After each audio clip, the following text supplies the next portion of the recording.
శివమూర్తివి గణనాదా నువ్వు శివుని కుమారుడవు గణనాదా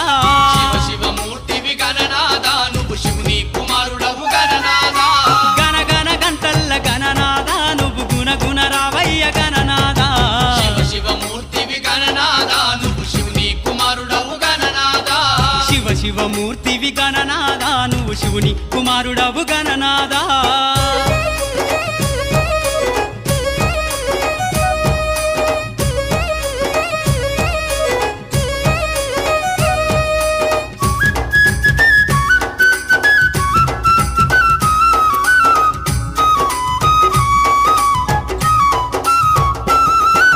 పాలు పండ్లు తెచ్చినాము గణనాదా నీకు పాశం